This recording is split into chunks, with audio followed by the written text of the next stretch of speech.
Welcome to Interesting Choices, the podcast where we take a look at movies, TV, film, and other media, and we talk about the weird and interesting and mostly interesting choices that they make. I'm one of your hosts, Sky. I'm your other host, Kate. Hi, Kate. Hey, Sky. And today we're looking at a Russian Marvel alike, I suppose. Yeah. Called The Guardians. Yeah, The Guardians is a movie. It's interesting because, you know, other countries saw what Marvel was doing and then decided to do their own thing. This was released in 2017, kind of as the MCU cycle was wrapping up. Yeah, and they started out with their Avengers, basically. I suppose it seems like these are original characters created for this movie. Yeah, the director also created the characters and somebody wrote it, but this was not a previous media that was adapted. It was just a thing someone decided to do because we also like the Avengers. And boy, howdy, do they make some choices here.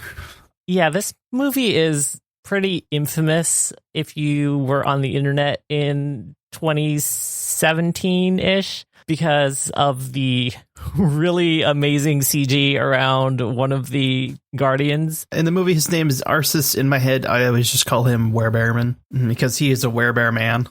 He is a werebear man. He kind of looks like he got kicked out of Tekken, but worse somehow. Yeah, because he can go from man to bear, and then most of the time he's in between it when he's fighting, which is where the werebear comes in for the man. He looks like a badly CG'd muscleman wearing a bear hat. And that's pretty much the extent of his powers. Yeah, until they give him a Gatling gun. Yeah. A rage-targeted Gatling gun.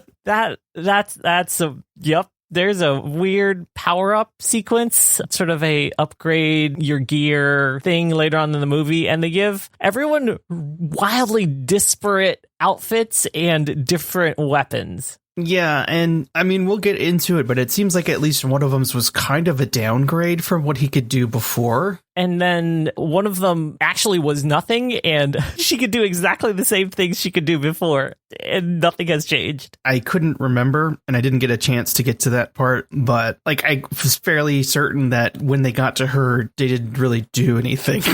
No, it's super weird. But anyway, let's do a quick summary of the film for the people that haven't had a chance to watch it. And then we will go through all of our favorite interesting choices. It's pretty straightforward. In the Cold War, there was a secret government program to make secret government superpowered people. And it was headed by two doctors. Because I can't pronounce one of their names, we'll just call them Dr. Light and Dr. Wily. And that's pretty much who they are. Dr. Light was in charge of the genetics research that produced genetic super soldiers and got all the fame and glory. But Dr. Wily was in charge of his machine control program.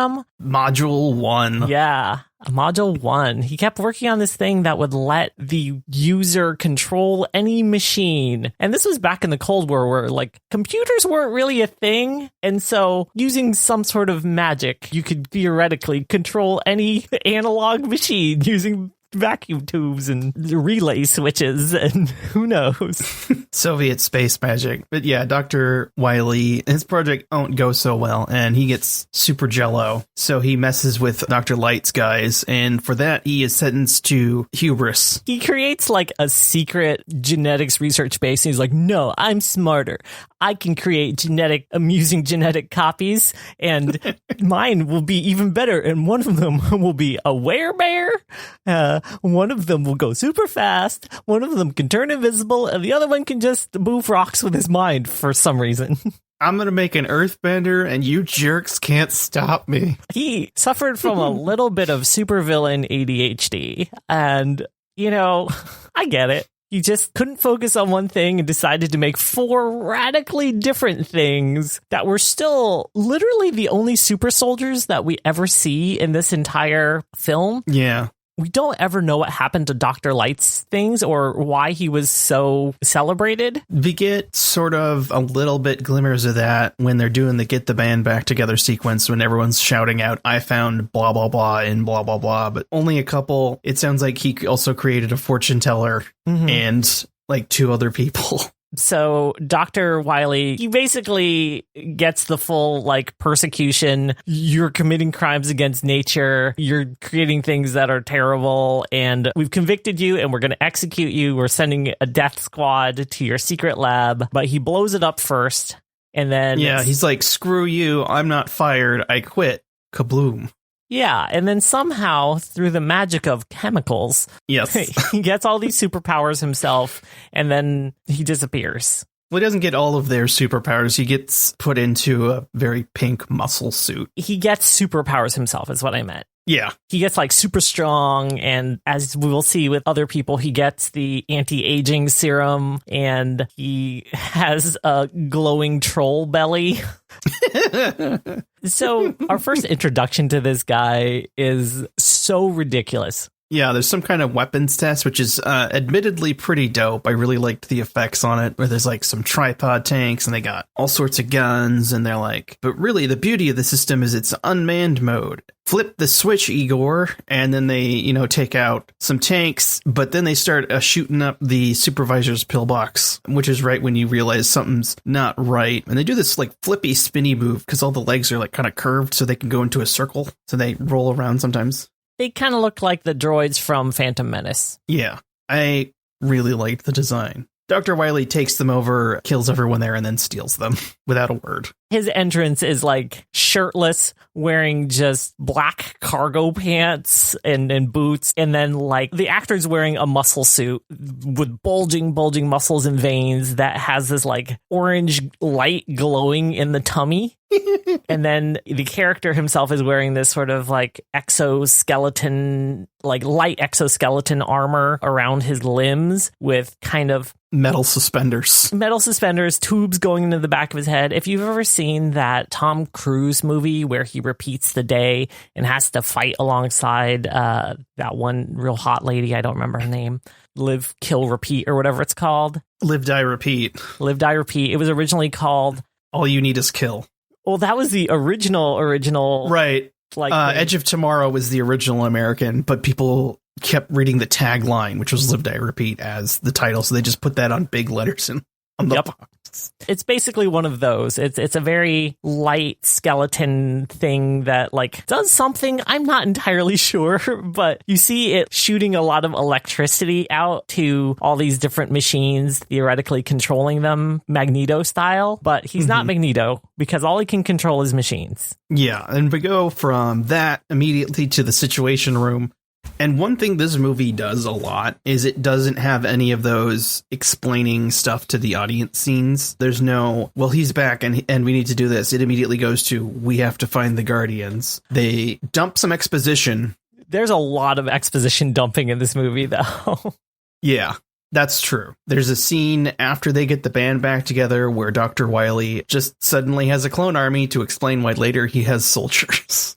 Yeah, and they kind of look like Metal Gear Solid clones. They've got the like balaclavas with night vision things poking through the balaclava. So you never see their face. You just see these night vision lenses popping out of their like hooded faces. For some reason, I just kept thinking of them as vision nozzles. They do kind of look like shower head things. And they're also wearing this like goofy exoskeleton armor. So yeah, this dude can control machines. He has super strength. He's functionally immortal in terms of like aging. He can also have a clone army. They decided that just one thing is not enough for any of the characters in this movie, and everyone has to have like 10 things. Different things, unrelated things. Yeah, and the getting the band together sequence is really quick. They go to the Situation Room. They say, this is the Situation Room. Here's the situation. And everyone at their computers. And it looks like they're all talking into earpieces. So I guess they're on a group chat all in the same room.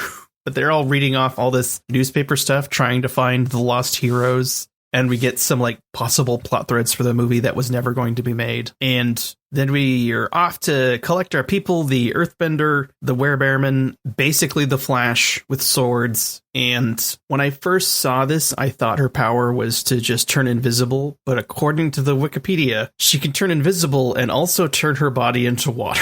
I really don't know at all about that, because it definitely looks like she turns to water, but she also has the ability to control the temperature of her skin and any part of her body against heat and cold. They specifically mention that in the, like, what are your powers description that they have. But I guess they forgot about it. They're like, no, she just turns to water. That's her thing. She's invisible and she turns to water, I guess, sometimes.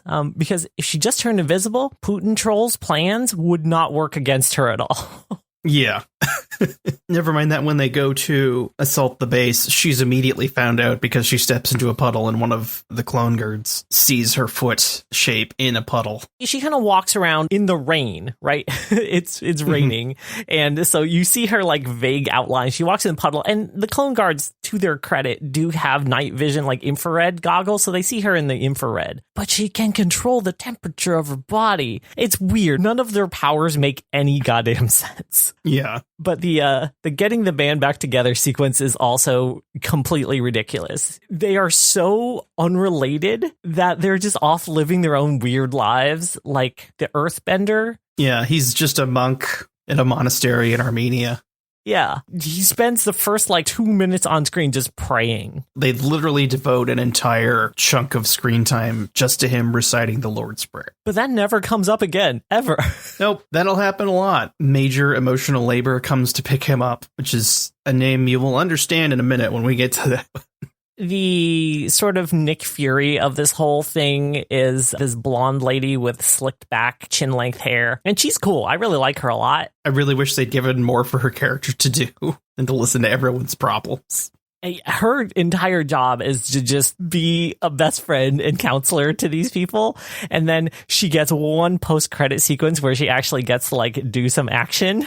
Her entire screen time is either listening to someone bitch about how much being a superhero sucks or walking sexily away from the camera so you can see her butt in a skirt. Although most of the time she's just in like tight leather pants, because as a general in the Russian secret army or whatever, she just like wears the sexiest like motorcycle gear to the office whenever she wants. So they pick up, his name is Lur, which is Armenian for mountain. He's basically an earthbender. If you've watched Avatar: The Last Airbender, you know what I'm talking about. If you haven't, he can control rocks. He can move them around with his mind.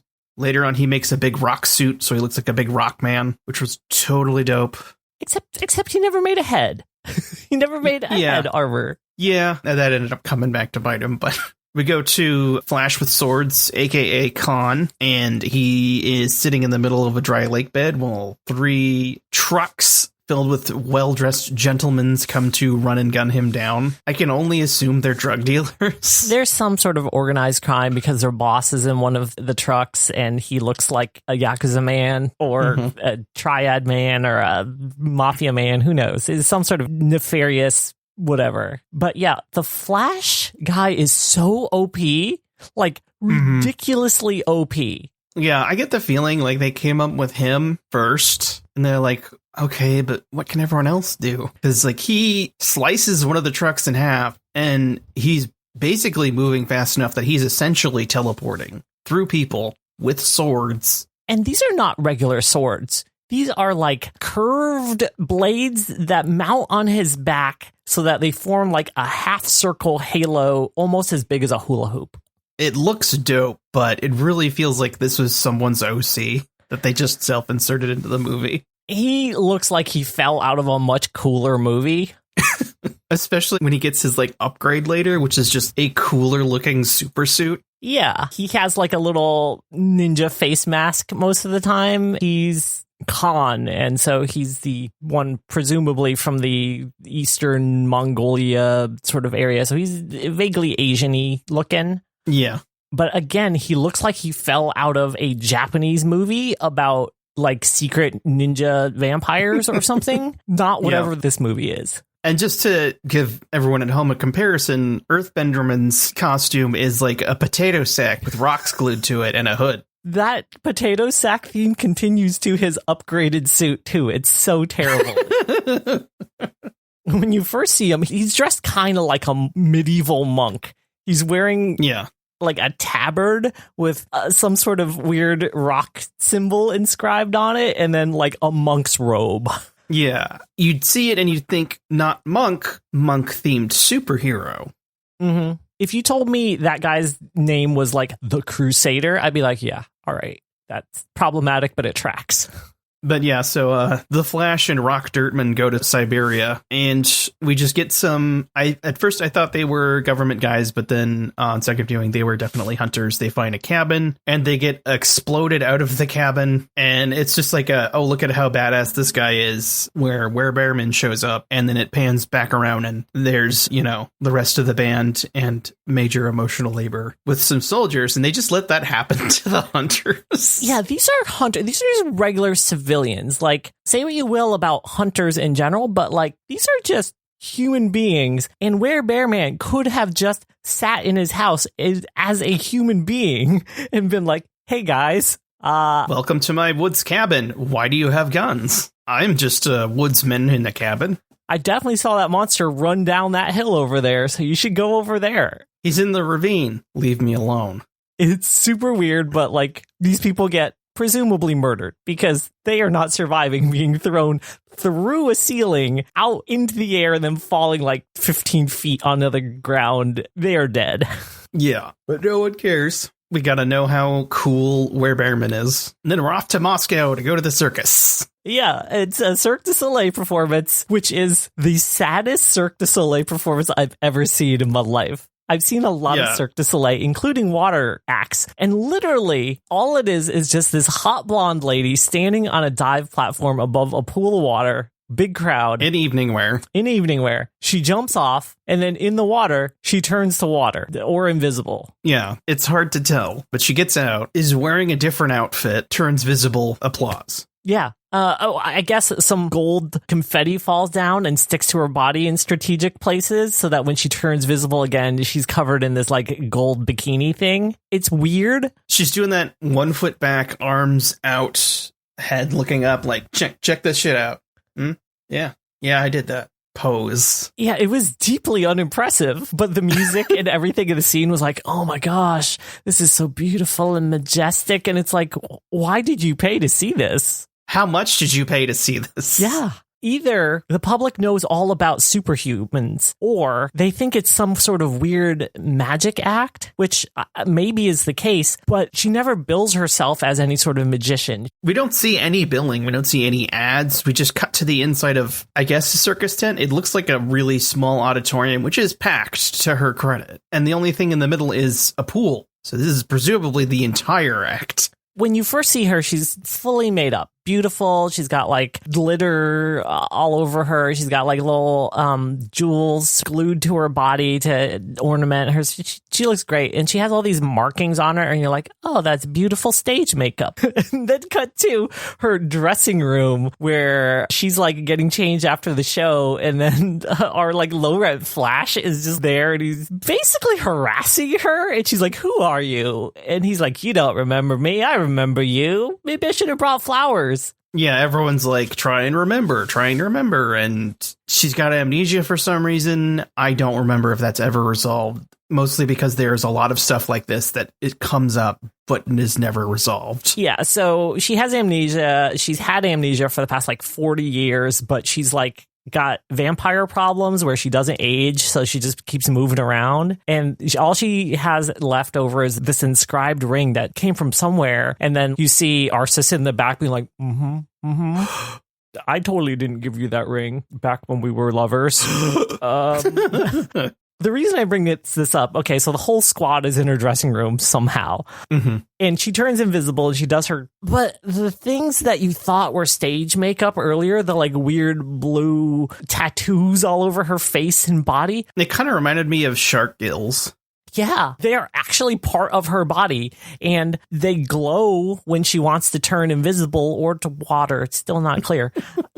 And then it's just part of her. So everyone else can basically look like a normal human being 90% of the time, but she always is kind of circusy. Yeah, she's always got her weird tattoos. And then we cut to Putinstein in Clone Central, and he just says, finally, I have a clone army. Mm-hmm. And then we cut away. Yeah. And then I think at some point he steals a bunch of shit. Like he takes some transmitter from some base, controls a bunch of tanks, then...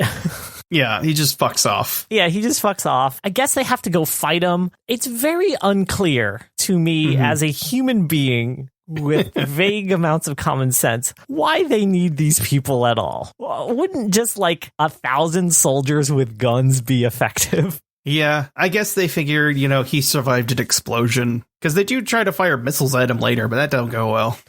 Yeah, I get it. They're remote controlled missiles. They have like remote steering and whatever. But the whole thing is that this dude can control any machine you throw at him. So if like people come at him with tanks, he can control the tanks. It's kind of the undead lich problem, right? Like the more dudes you throw at a lich, the more people he kills, the bigger his army gets. Yeah. I don't know. I'm suddenly remembering a point near the climax where they announce that he either has taken control of or is about to take control of a satellite laser. Mm-hmm. And I'm only just now like, why didn't you just fire that at him? So the in-universe explanation was that this laser was decommissioned and like sent out of orbit, and somehow he managed to bring it back from out of orbit and then power it up and then like take control of it. It's a lot. Right, like this was supposed to be hurtling out of the solar system for like 40 years. Again, he gets a whole host of magical powers that like you never really get explained, but it's fine because so do these weirdos. Yeah, they have dust up number 1. It goes poorly. Everyone gets beat to half up. I took notes while I was watching this, and I was like, okay, wait a minute. So our circus girl shows up wearing like a mini skirt and like she's dressed up for the club. She has no tactical gear. She's not there for a mission, and she can make all of it turn invisible. And so she just like turns invisible, and it's like, okay, well, sure, she's good for espionage. She's good for sneaking in. But like everyone else, they kind of just walk in the front door and fight a couple dudes and then get their asses handed to them. Like the bear guy, he just gets shot a bunch and he shrugs it off because apparently he's bulletproof while he's a bear, half bear. But then they find his only weakness, which is a net. They just throw a net at him, and then he's like, oh no, a net. The tiny net is a death sentence. Yeah. Rock guy, to his credit, actually like gets through and fights everybody. We'll talk about him in a sec. Invisible girl, she does her invisible thing. She walks through. She gets spotted by all of the clone soldiers who conveniently have a cryogenic fluid gas pipe set up near there where she entered. So they shoot it. All this gas comes out and she freezes solid. It's weird. It doesn't make any sense. The translation that I saw was that she can control the temperature of body and turn it invisible. That's it. Because like if she could turn into water, she could just like water her way as a puddle and no one would ever know. But she just walks in as a full water human and then just gets frozen by pipes. It's weird. Yeah, and I don't remember what happens to Speedy McSlasherson. He just fights people. Did they trip him? Yeah, I think they I don't even remember. It was not important at all. He just gets knocked down at some point. Wait. No. I actually know this one.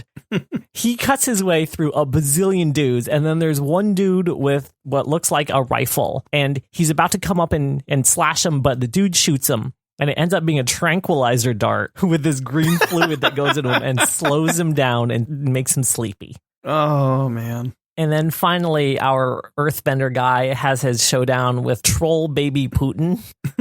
Because this guy definitely has like a baby face in his makeup. He's got a big bald head, which is a giant, terrible prosthetic. So it makes his forehead area look giant. So he looks like a big naked baby. Yeah, they have a good old punch up. Earthbenderman pulls a rock suit together, which is pretty dope. It looks dope. It seems to be doing okay, but he did not protect his dome. Apparently, this Putin guy is just too strong anyway, and so he just smashes it. He just keeps smashing all of his armor constantly. Mm-hmm. And then he does a backbreaker on him and literally breaks his back.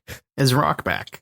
Yeah. Which is really weird because it seems like that's the kind of showstopper you pull out for, the third act climax fight. They never bring that armor back again. It was too expensive, and they just decided not to do it again. Which I get. Yeah, but they got the powers backwards. They really should have done them the other way around. They get beated, they go back to base, and we get the gear up, train up sequence where everyone also airs their insecurities to Major Emotional Labor, whose only real job seems to be getting them together and hearing them bitch about their problems. She did go and rescue them after 3 of them were kidnapped and then the Earthbender was left for dead with a broken back. She went and grabbed all of them and was like, all right, dudes, come on. We're going to go get you. She brings Dr. Light over to the secret base to study the clones and to figure out what Dr. Wily's plans are, and has him fix their Earthbender's broken back because that's just something he can do. So she rescues him. They have a sad because everyone has their own tragic backstory. Earthbender's sad because he had to watch his whole family die because he's a vampire. Mm-hmm. The Flash is sad because he went into a furious rage and killed his brother. Bearman's sad because he went into a furious rage and became a bear.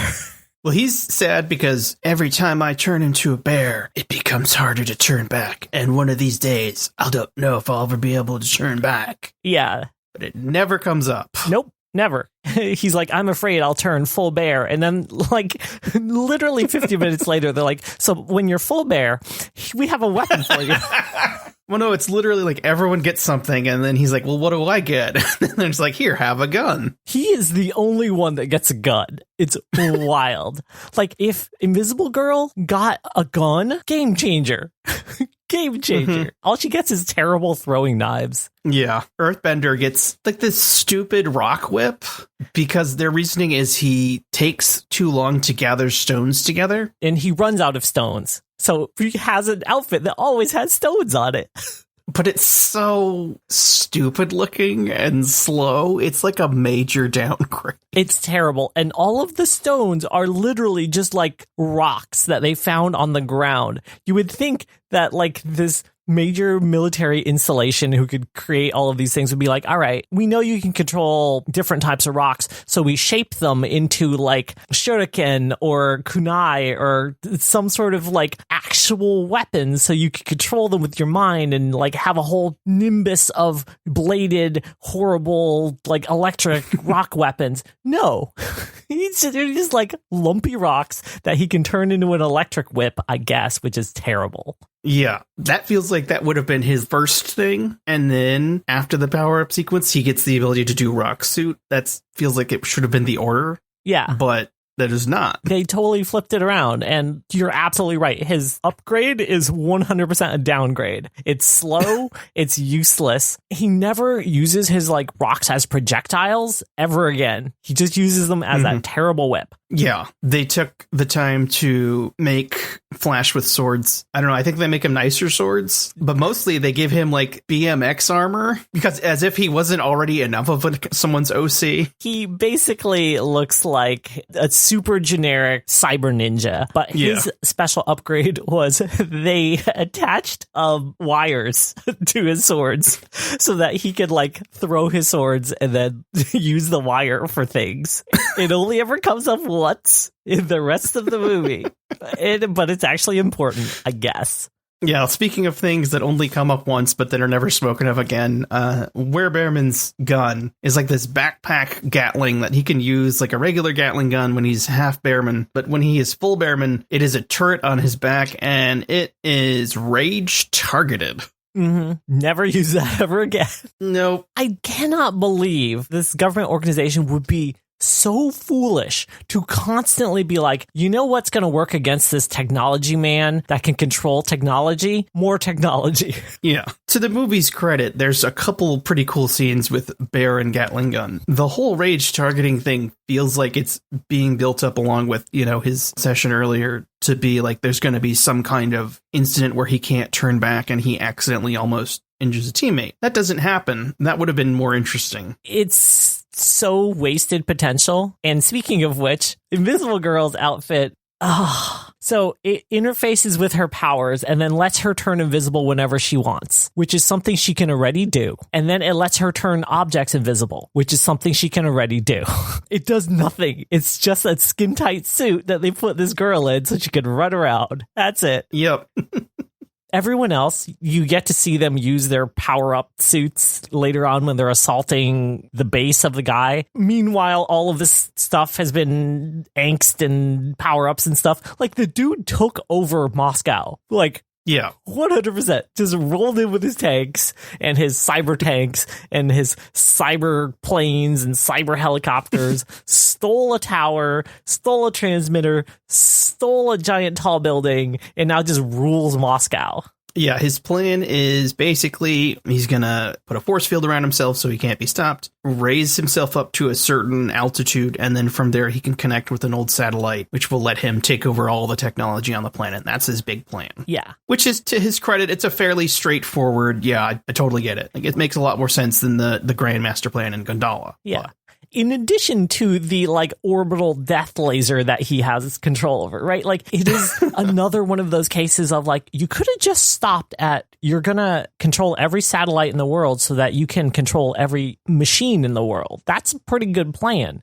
But then it's also I'm going to control this giant orbital death laser so I can vaporize any city in the world whenever I want. He doesn't use it, though. That's the thing. They set that up, and I'm like, oh, it's going to be so cool when that fires. They mention it once, never brought up again. Yeah, you see it kind of powering up, and then they immediately shut it down, and then nothing happens. It's called the Hammer, and it's a pretty cool bit of rendering. It looks way too futuristic for something built during the Cold War, but fine. The part that I love about it is that it looks like a regular satellite death orbital laser beam, except it has these two giant hammers sticking out of the sides, as apropos to its name. It is chef's kiss beautiful. But yeah, the entire third act is them trying to climb Putin's tower to stop Cyber Putin from Dr. Wiling up the world. And there's some okay action. Yeah. Bearman barrel hurls a man, and then Duck Hunt trap shoots him with the Gatling gun while he's falling down, which is pretty dope. Yeah, they do some sort of combo power stuff, which is pretty cool. They show it in the training sequence where they're all kind of comboing their powers together. The Earthbender throws out his whip. The Flash runs along the whip, slashes some things. Invisible Girl throws her knives, and it kind of happens in little spurts, but it never really happens. Once or twice, you'll see Invisible Girl turn the Earthbender invisible so he can whip people invisibly, which, okay, cool. He's still stuck with that dumbass rock whip. He is. It's terrible. They disable the force field, and then the Russian military is yeah, we'll just win this by launching missiles at this guy and blowing up all of downtown Moscow, including where he is. We'll just level it. It'll be fine. And if you thought firing giant explosive-laden pieces of technology at the man who can control technology was a bad idea, you get a gold star. He just redirects them and they explode harmlessly in the atmosphere, raining shrapnel all over, whatever. It's fine. Our Guardians get their asses handed to them by Rock Putin. The only time that the upgraded Flash suit ever really gets used is he jumps out of a plane and then throws his sword grappling hook thing into a building and then grapples down to cut some dudes who were walking across a bridge and threatening our dudes. And then later, the cargo plane that he jumped out of comes back to pick them up. He throws his sword / grappling hook up, attaches it to the cargo plane, wraps all of the cable around his dudes, and then they are yoinked off the tower. They were just yeeted away from the tower by this cargo plane so the Putin troll can't kill them. It's nonsense. Yeah.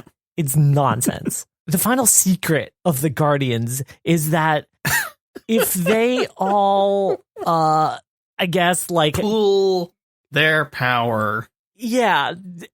If I might quote from the Wikipedia just for a second. Yes, please. They consider going back to Cyber Putin's to destroy the beacon and kill him, but the Major arrives and commands them not to. She tells them that as superhumans, they can also pool their energy and release it as a blast, but doing so might be fatal. So the Guardians touch each other and generate a blast of energy, much akin to a Genki Dama, aka Spirit Bomb, that destroys Kuritov's tower. That was a direct quote from the wiki. Somebody actually wrote that on the wiki. But it is that sequence, right? It's like our earthbender is Goku, and Dr. Light discovers that the secret behind him was that he was so powerful that he could level a city by himself, but only if he combined his powers with the other Guardians. And so they do that. And it's so silly because they destroy him with the power of friendship. Yeah. It's the most literal realization of that idea. Yes. And that power of friendship takes the form of kind of an earthquake blast thing that levels all the buildings and the radio tower and all of the things that Dr. Wily put together. The thing is, if they had just snuck in there with a lot of explosives and put them at the base of those buildings that they snuck into and then just set them off, it would have had exactly the same effect. Yeah. And I mean, like, if you think maybe, he could have controlled the detonators, like, well, then they could have just used, a fuse. Yeah. It is so ridiculous that literally the literal downfall of the villain is just like, oh, the buildings fell over. Yeah. And just real quick, while the CG for the bear isn't terrible, and the CG for werebearmen isn't the worst I've seen, when they do long shots, sometimes they misjudge the proportions that he's supposed to be. So when they're walking along the giant cable to the final confrontation, he's got big, floppy clown bear feet. Yeah. Some of the shots they gave to the intern, and it looks like it. And even beyond the spirit of friendship causing the downfall of the villain, major emotional labor is like, he didn't create you, you created you. And it's like, really? Like, are we going to cram in every single ridiculous self-affirmation thing at the end here? You had the power within you all along. Yeah. Magic feather, etc. And then that's the end. He's dead, presumably. He falls, so, supervillain death. Who knows if he's actually dead? Yeah, the band decides to disband. The Major's like, we found more Guardians. Like, yeah, there was a whole scene dedicated to that an hour earlier. Mm-hmm. But I guess they don't actually disband because they're like, okay, well, I guess if there's more of us, then whatever. But I do want to call out their outfits in this end sequence, which are amazing. Because up until this point, we've only ever seen the Earthbender in his weird Crusader monk tabard outfit, which is echoed through his upgraded outfit too. He looks terrible. In this, he's just wearing a leather jacket and a sweater, and he just looks like someone's dad.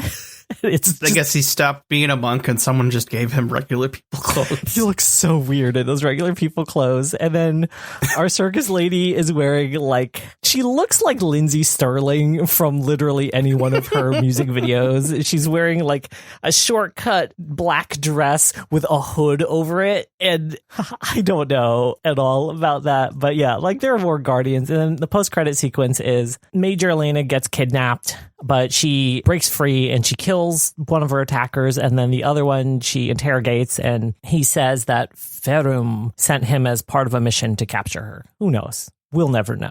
We'll never know. It's sequel baiting. There was originally going to be a sequel they planned for it before this was released. Apparently it didn't do super great in Russia, to the point where there probably isn't going to be another movie. And according to the Wikipedia, the director, quote, said that Deadpool 2 was to blame for everything. That's his entire quote.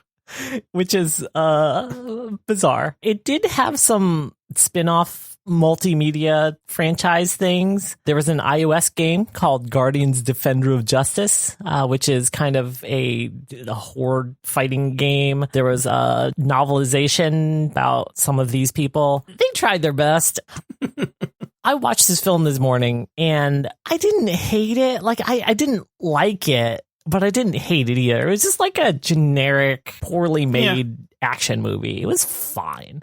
It was fine. I mean, I had fun watching it. It was neat to see the narrative choices that they make as far as moving the plot along, because at several points it really just feels like they put a scene in just so the audience won't question something later in the movie, i.e. the Putin's clone army scene. And if you boil this down to like an elevator pitch, it sounds pretty interesting, like a multicultural band of young heroes from across Russia band together to defeat an egomaniacal, overly muscled, bald relic of the Cold War who was bent on world domination. It's not quite as good as it pans out, but I feel like if some writing choices were done differently, this actually could have been a really, really good film.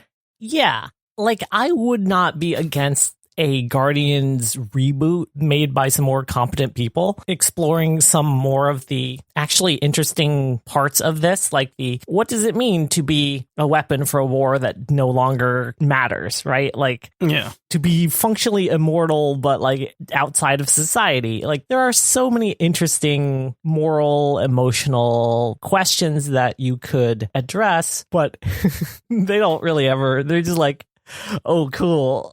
Let's, as is the theme in this movie, that was neat, but it never comes up. Yeah, let's put a cool Gatling gun on this bear, because why not? Yeah, that was how I became aware of it first, was there was a lot of clips floating around of werebearmen with his gun on YouTube, and then I saw it at Half Price Books. It was $5. I believe it's free on Amazon Prime right now. So it is free on Amazon Prime, but it is the dub. If you want to watch the sub, then you could go to Tubi, like I did. I'm sure the DVD can't be that expensive. Yeah, I don't know if I would waste money on this movie, TBH.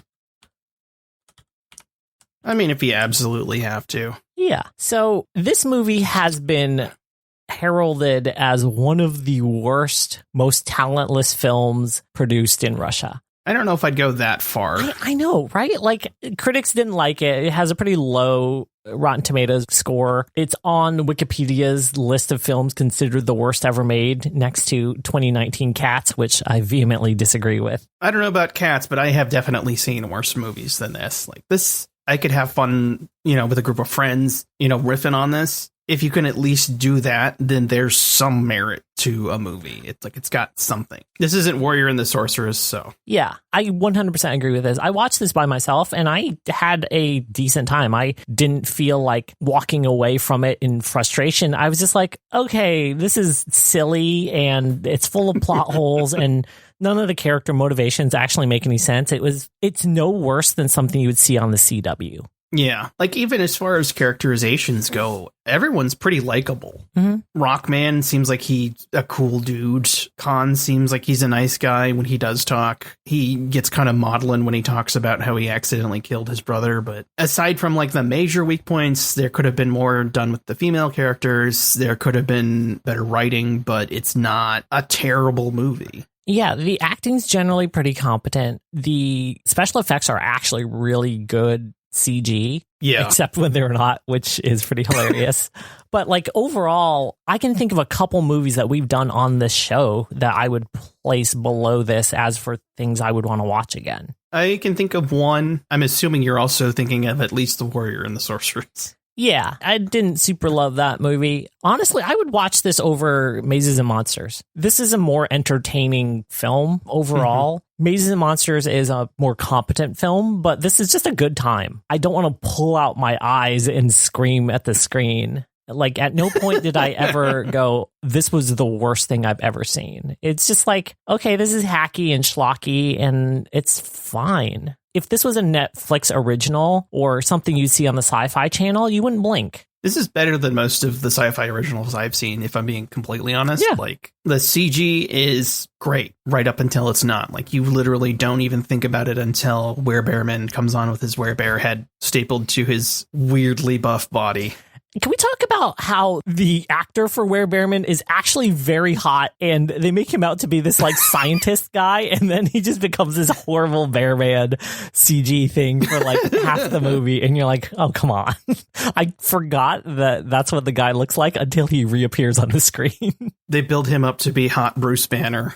I don't hate this movie, and honestly, if given to a team of comic book writers to develop this universe, to expand this whole franchise, they could do something interesting with it. Yeah, this movie probably would have benefited from like some sort of lead up, because they do go into the backstory of werebearmen, where he became a scientist to study his own condition to see maybe if there's anything he can do about it. And that would be like a great plot of his own movie, but we have to cram it in with 4 other people and also the main plot in this movie. So some uncredited prequel comic was distributed at Russia Comic-Con in 2016 that the director then disavowed.